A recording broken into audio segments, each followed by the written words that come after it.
It's late, maybe it's 2 in the morning, maybe it's closer to 4, the kind of hour where the world stops performing and you're just left with yourself, the real version of yourself, not the one that shows up to work or answers texts or holds it together in public.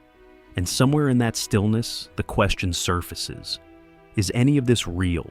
Not asked with anger, not even with urgency, just quietly. The way a person checks a wound they've been trying not to look at. Maybe you grew up believing. Maybe faith was the furniture of your childhood. Sunday mornings, familiar words, the feeling that someone was listening when you prayed. And then life happened. Not necessarily one catastrophic thing, though sometimes it is that. More often it's a slow erosion, questions that didn't get answered, prayers that felt like they bounced off the ceiling, suffering that didn't resolve the way you thought it should. And one day you realize the certainty you used to carry has been quietly replaced by a kind of hollow not knowing. Or maybe you never believed at all and something in you, something you can't quite explain, keeps pulling you back toward the question anyway. Either way, you're here. And I want to say something to you that I think you need to hear, something that often gets buried under the noise of religious content. Doubt is not the opposite of faith. It might be the beginning of it. There's a figure in the New Testament who tends to get reduced to a punchline. Thomas. Doubting Thomas. The disciple who, when told that Jesus had risen from the dead, said plainly, "I won't believe it until I see it for myself." We say his name like an insult, like he was the weak one, the stubborn one, but read it again slowly. The man's closest friend, the person he had given years of his life following, had just died in one of the most brutal ways imaginable. His entire world had collapsed. And when people came to him with an extraordinary claim, he wanted evidence before he rebuilt his life around it. That's not weakness, that's honesty. And what's remarkable is that Jesus didn't rebuke him for it. When Thomas finally encountered him and his doubts dissolved, Jesus simply said, "Now you believe." No lecture, no punishment, just an acknowledgement that Thomas had arrived by his own honest path at the same place. I think that story survived for a reason. So let's be honest about what doubt actually feels like, because it's rarely the clean philosophical skepticism we imagine. It doesn't usually feel like a sophisticated intellectual exercise. It feels like loneliness, like praying into silence, like watching someone you love suffer and feeling the prayers in your mouth turn to ash, like reading about history, the violence done in God's name, the questions science keeps opening up, and not knowing how to hold all of that alongside belief. Doubt feels like grief, a lot of the time. Grief for a certainty that used to feel like home. And the worst part is that religious spaces often make it shameful. You learn to perform confidence you don't have. You say the right words. You worry that if you admitted the truth, "I'm not sure anymore," something or someone would break. But here's what I've noticed. The people who seem to carry the deepest, most durable faith are almost never the ones who never questioned. They're the ones who questioned honestly, who sat in the uncertainty long enough to stop being afraid of it, and who found something on the other side. Not certainty, something better than certainty. Let me tell you something about the Bible that often gets missed in both religious and skeptical conversations. People argue constantly about whether it's true, and that's a legitimate conversation. But before we even get there, there's something worth noticing about what kind of book it is. It is deeply, almost uncomfortably human. This is not a religious text that presents its heroes as paragons of virtue and faith. The people at the center of this story are fractured. Abraham, called the father of faith, lies about his wife twice out of fear. Moses, who speaks directly to God, struggles with rage and self-doubt so severe that he argues with God about being chosen. David, described as a man after God's own heart, commits adultery and then orchestrates the death of the woman's husband to cover it up. Peter, one of Jesus' closest disciples, publicly denies him 3 times on the worst night of his life. These are not polished spiritual figures. They are broken people navigating impossible situations, failing badly, and somehow being met by grace anyway. The Psalms, some of the most beloved prayers in human history, contain lines so raw they're almost startling.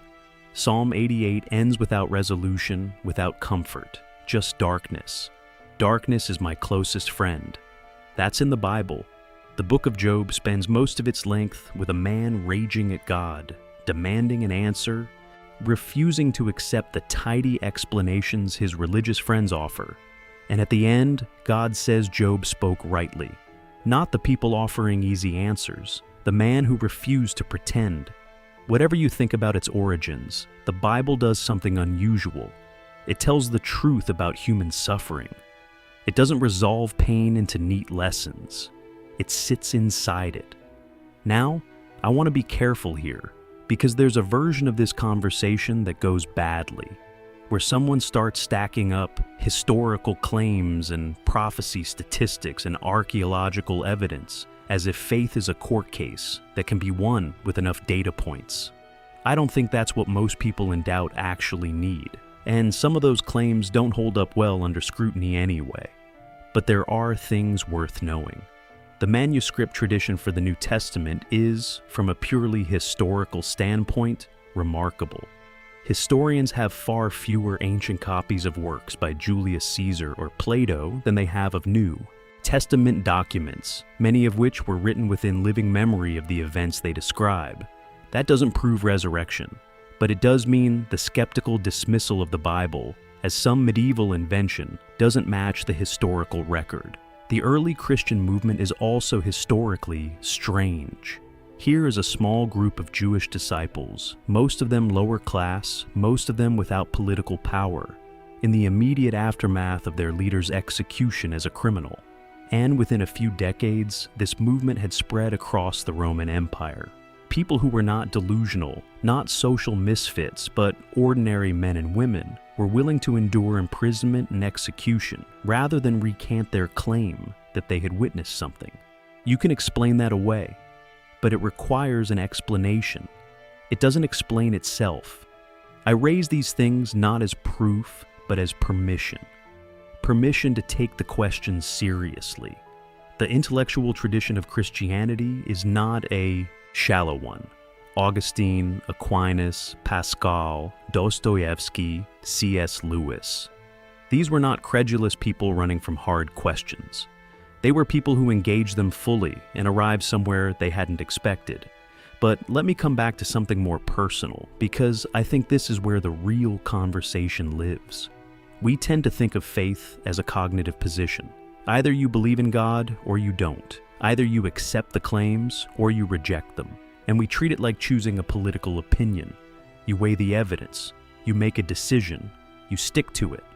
But that's not actually how most people experience faith, and I think it's not how faith actually works. Faith, in the biblical tradition, is not the same as certainty. The Greek word often translated as faith, pistis, carries the sense of trust, of reliance.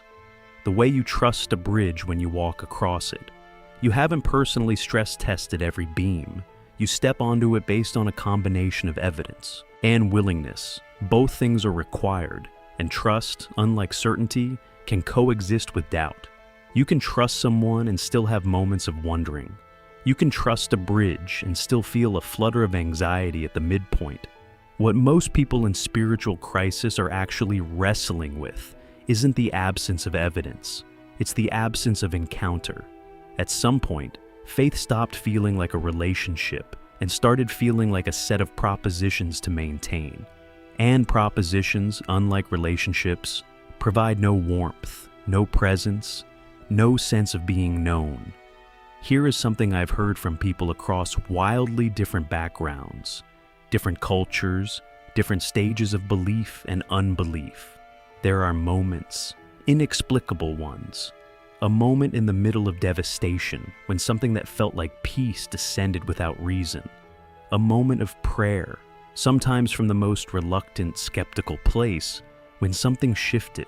A convergence of events so precise that coincidence felt almost dishonest. Not always, not reliably, not in a way that can be bottled or reproduced. But the moments exist. I'm not asking you to build your life on someone else's moment. That's not what I mean. But I am suggesting that the testimony of human experience, across centuries and continents and vastly different circumstances, carries a kind of weight that purely theoretical arguments don't. The mystic, the grieving mother, the scientist who prays, the prisoner who found something in solitary confinement that he couldn't explain, they don't all agree on doctrine, but they share something, a sense of having been met. There's a passage in the Gospel of Mark that I think about often. A man brings his son to Jesus. His son is severely ill, has been his whole life, and he says something that I think is one of the most honest things anyone says in the entire Bible. I believe, help my unbelief. 7 words. And they hold everything. Not I am certain. Not I have resolved all my doubts and arrived at confident faith. He says, there is something in me that believes and there is something in me that doesn't. And I am bringing both of those things to you right now, and I need help. And Jesus heals his son. Whatever you make of the miracle, that response, that honesty, that willingness to come with partial faith and admitted doubt, that is the posture that gets met. Not performance, not certainty, honesty. I want to say something directly now to whoever is watching this at whatever hour, in whatever state. You don't have to have it figured out. Not tonight, not next week, maybe not for a long time. The pressure you feel to be certain, to either commit fully or walk away cleanly, that pressure is not from God. That is the pressure of human systems that are uncomfortable with ambiguity. Faith traditions that need you to perform confidence so they can maintain their own. But the thing itself, the question at the center, doesn't ask that of you. There's a kind of prayer that doesn't require certainty. It's less a declaration and more a reaching. It sounds like, if you're there, I'd like to know. I'm not pretending to be sure, but I'm not willing to pretend I'm not asking either. That's enough to begin with. That's more than enough. I want to tell you about a man named Augustine, not as a church history lesson, but because his story is almost embarrassingly contemporary. He was brilliant, deeply educated, morally complicated. He spent years living in a way he knew was causing harm, unable to stop, and intellectually dismissing Christianity as beneath him. He was, in the words of his own account, restless.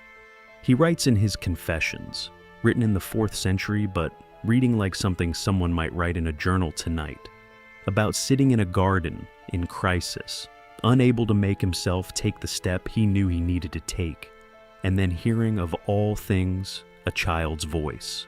Tola, liege, take up and read. He opened the book that was near him. He read a passage. Something broke open. He writes, "You have made us for yourself, O Lord, and our heart is restless until it rests in you." I'm not presenting that as proof. I'm presenting it as testimony from a man who spent years arguing himself out of belief before something inside him finally stopped pretending. So here is what I actually want to leave you with. Not a system, not a set of steps, not a challenge to pray the right prayer and feel the right feeling by the end of the week.